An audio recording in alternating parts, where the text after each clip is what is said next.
Bonjour à tous et à toutes.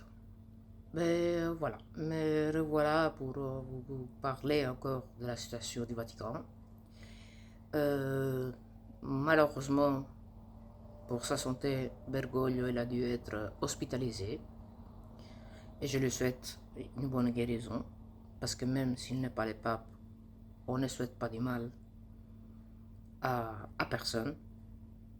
Ça, c'est antichrétien. Mais je voulais aujourd'hui vous parler aussi de la façon de travailler de Bergoglio. Excusez-moi si je ne l'appelle pas Pape François, mais pour moi, ce n'est pas le pape. Donc, j'arrive pas à l'appeler François. Ça me révolte. Il n'y a rien à faire.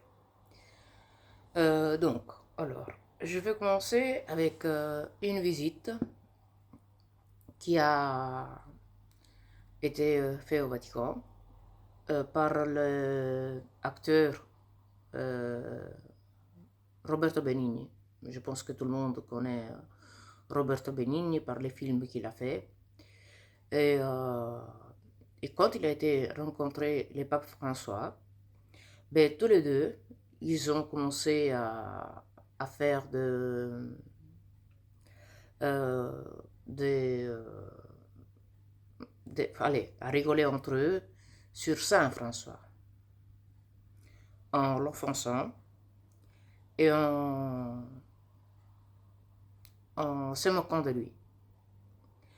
Euh, Saint François, c'est un des saints les plus, euh, allez, je ne vais pas dire réputé, mais c'est celui qui s'est dévêtu de tous les biens matériaux pour séduire, pour suivre le Christ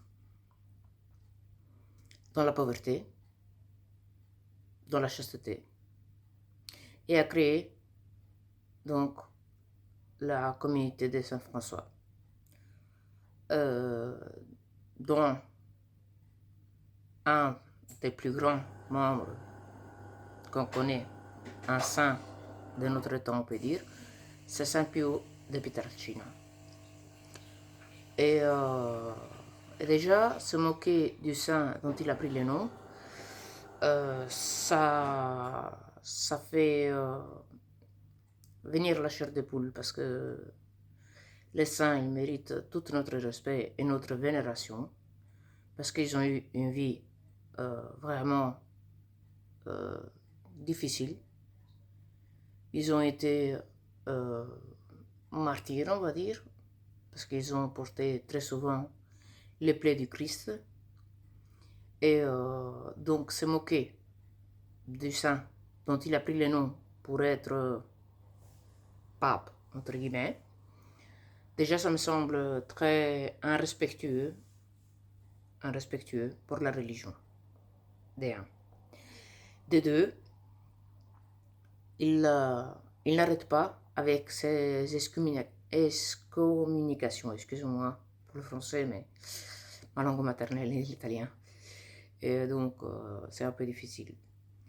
Euh, il a excommunié tous les prêtres qui font partie du petit reste, parce que justement, ils sont contre Bergoglio.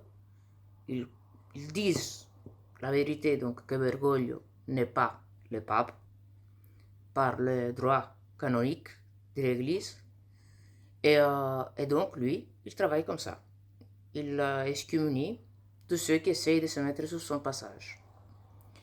Il faut savoir que beaucoup d'évêques et cardinaux parlent très mal de l'opéra de François Bergoglio, mais tout en le reconnaissant pape légitime, chose que je ne comprends pas, parce qu'il n'est pas le vicaire du Christ, et pour être pape, donc chef, guide de l'Église catholique, il faut avoir le vicariat du Christ, chose que lui, il a enlevé du titre papal. Mais il ne s'en prend pas juste à ceux qui ne le reconnaissent pas comme pape. Il s'en prend aussi à tous ceux qui essayent de le reporter sur le bon chemin. Il y a un curé que pendant des années il a critiqué et il nous a pris comme secte au petit reste, tout en disant que Bergoglio était le pape légitime et tout, mais avec les nouvelles dispositions qu'il a prises pour l'Église catholique, donc lesquelles les curés peuvent se marier sans aucun problème, qu'il prie pour que les curés ils ont des bonnes femmes, euh, qui sont, disons, croyantes. Il y a un curé qui le défendait vraiment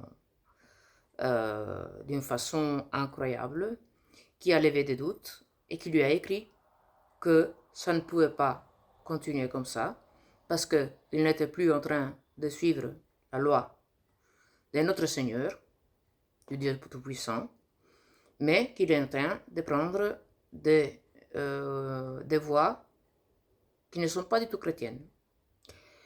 Euh, pour toute réponse, plutôt que l'appeler et parler avec lui, voir un petit peu pourquoi il avait cette position et tout, il a interdit à Divinis. Ça veut dire qu'il ne peut plus. On lui a enlevé la paroisse.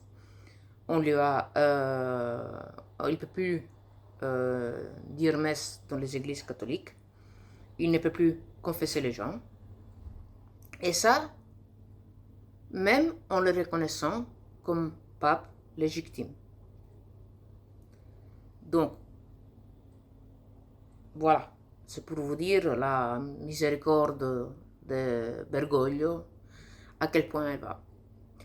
Et, euh, et donc, même les curés qui sont, disons, qu'il accepte comme pape légitime, ben, s'ils lisent un mot de trop ou un mot de travers de ce que lui fait, ben voilà, ils sont ou excommuniés ou suspendus à divinis. Donc ils ne peuvent plus exercer le rôle de curé.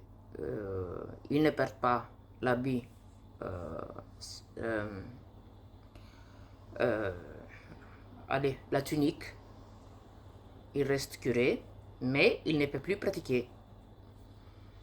Chose différente qu'ils ont fait avec Dominutella, donc le curé qui justement a commencé depuis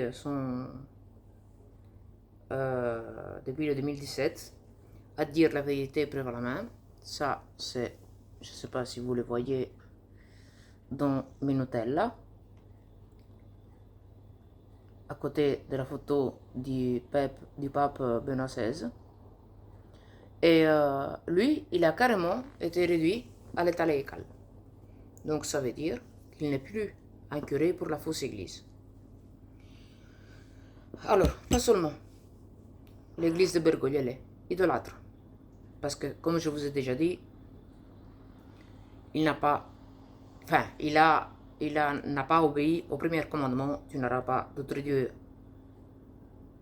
à part moi. En mettant une statue, un idole payant, dans les jardins du Vatican, et en obligeant des frères de la communauté de Saint-François, des curés, des évêques, des bonnes sœurs, des cardinaux à se prostrer devant ces statues et à l'adorer. Donc déjà, là, on va carrément dans l'idolâtrie. Il essaye d'éliminer tous ceux qui se mettent sur son passage avec les excommunications. Et en plus, il a retiré les vicariats du Christ. Donc maintenant, il s'en prend aux autres, parce que Dominutella, c'est celui qui a créé Radio Domina Nostra, Piccola Nazareth, qui est le centre justement pour les petits restes. Et il a ouvert aussi un autre centre de culte pour les chrétiens qui ne reconnaissent pas l'autorité de Bergoglio, parce que comme je vous ai expliqué dans la vidéo précédente, canoniquement, il n'est pas le pape, c'est un antipape, un faux pape illégitime. Maintenant, il commence à s'en prendre aussi aux autres curés qui font partie du petit reste. Donc, nous, on est calculé comme une secte, mais nous, on suit les sacres écritures, on suit l'évangile, on suit la vraie parole de Dieu. Chose que il ne le fait pas, parce que pour cette Pâque, il a demandé de jeûner du gaz. Donc, je ne sais pas, un jeûne de gaz, qu'est-ce que ça peut faire à l'esprit et au corps en se préparant à la Pâque. Tout le monde sait très bien ce qu'est la Pâque, la résurrection de notre Seigneur. Donc, les renonciations qu'on doit faire, donc les jeûnes qu'on doit faire, c'est des nourritures, des choses auxquelles on tient beaucoup, sont privés pour les 40 jours de la Pâque. Et lui, il pense juste à l'écologie. Maintenant, voilà, c'est devenu l'écologie. Et le pire, comme je vous disais, c'est que les cardinaux et les évêques parlent très mal de lui. Ils les prennent pour un con. C'est même sorti dans un journal qu'entre eux, ils appellent les cons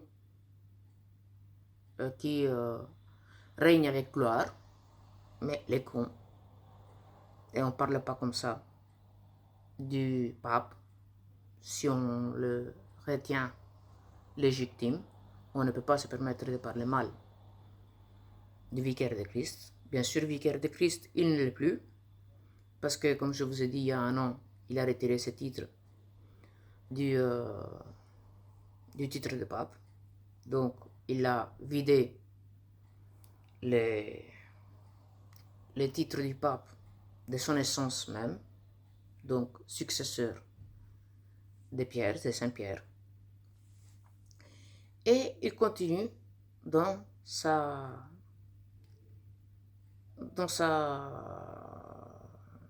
lancée à ouvrir la religion catholique au monde. Donc ici en Belgique en plus, on est vraiment bien arrangé parce que déjà ils ont fait les formulaires pour bénir les couples homosexuels. Rien contre les homosexuels. Moi aussi j'ai des amis homosexuels que je respecte. Mais dans les Écritures est écrit qu'on ne peut pas donner la bénédiction à des couples du même sexe. Parce que c'est un péché qui crie vengeance au ciel. Donc, moi j'ai rien contre les homosexuels, mais les saintes écritures, la religion catholique, en suivant la Bible, ne peut pas donner la bénédiction. Et avec les synodes allemands, où Pape François fait semblant de n'avoir rien à faire là-dedans, mais il est quand même derrière ça, parce que justement lui, il veut la modernisation de l'Église, les curés mariés, les femmes qui célèbrent la messe.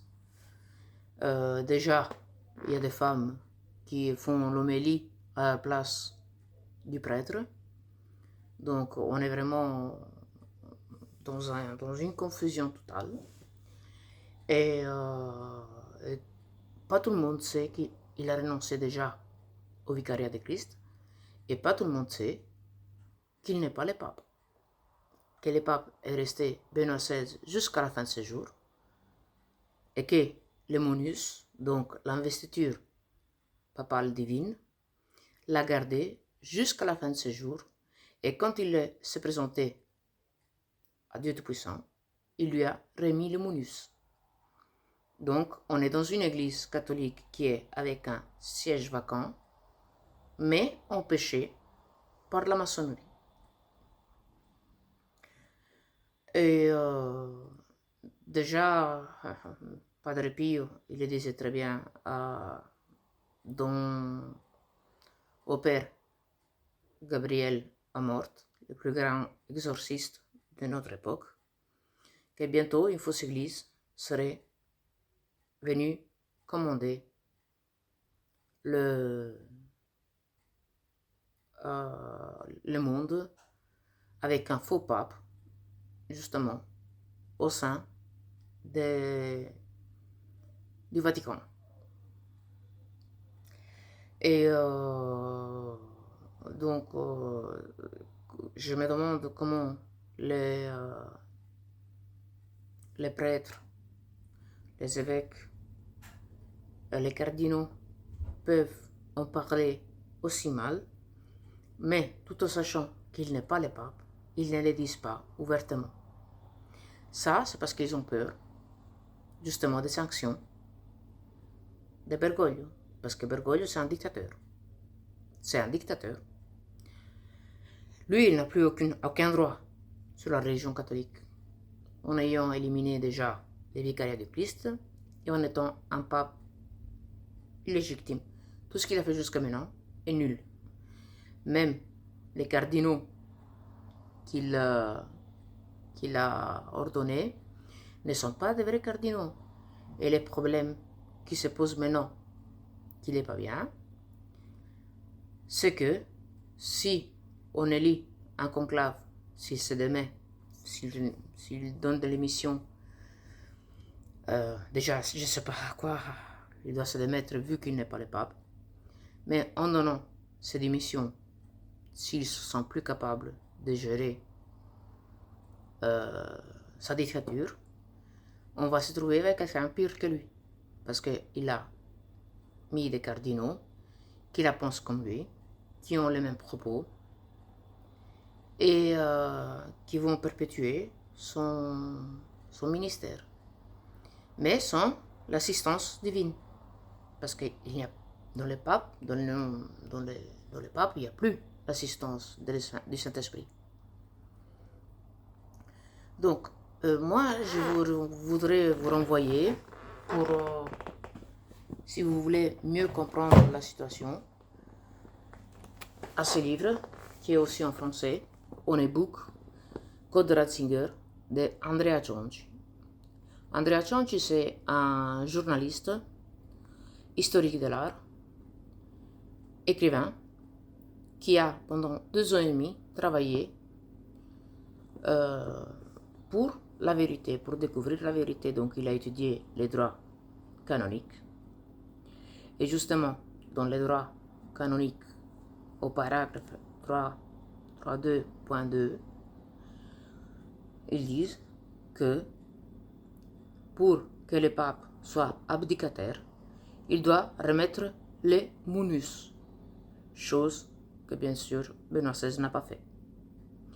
Mais je vous invite vraiment à lire ce livre parce qu'il explique tout de A à Z sur les soi-disant démissions de Benoît XVI et tous les messages que Benoît XVI a laissés à ceux qui ont des oreilles pour entendre, en faisant comprendre que des papes, il n'y en avait qu'un seul et qui n'était pas François. Et, voilà, Bergoglio, excusez-moi.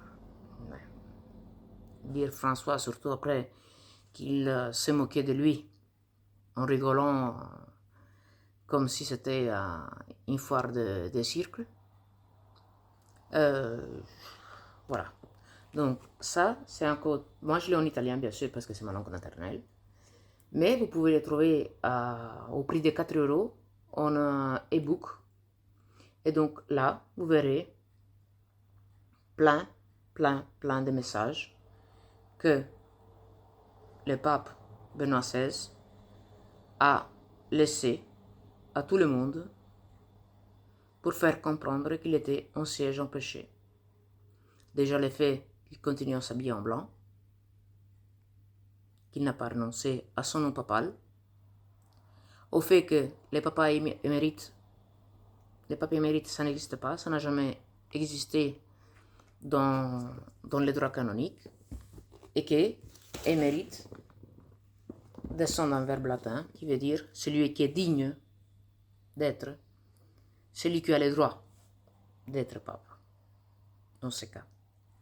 Donc maintenant, ils sont en train au Vatican d'étudier comment faire rentrer les papes émérites dans la législation. Ils sont en train de faire des embrouilles.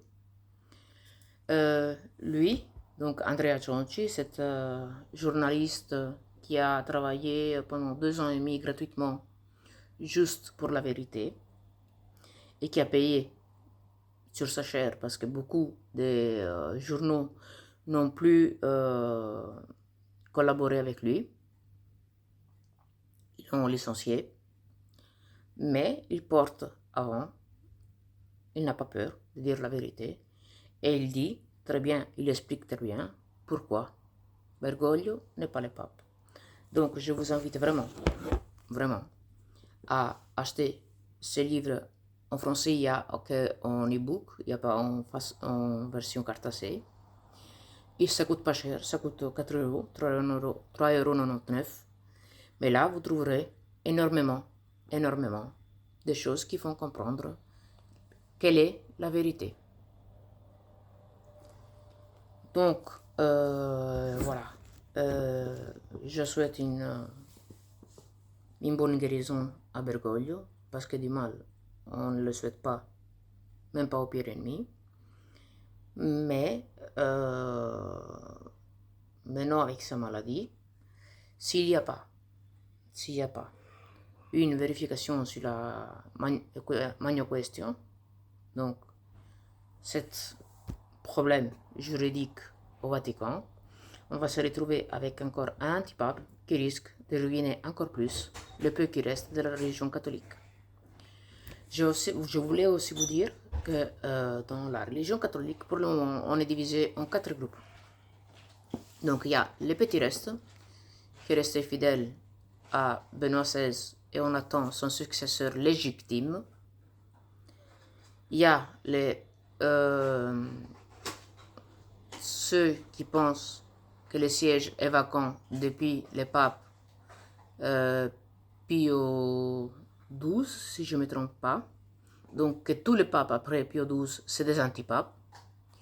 Et il y a les unacum qui sont divisés en 2 parties. Donc les unacum qui ne connaissent pas cette situation juridique et qui vont à messe en communion avec Bergoglio.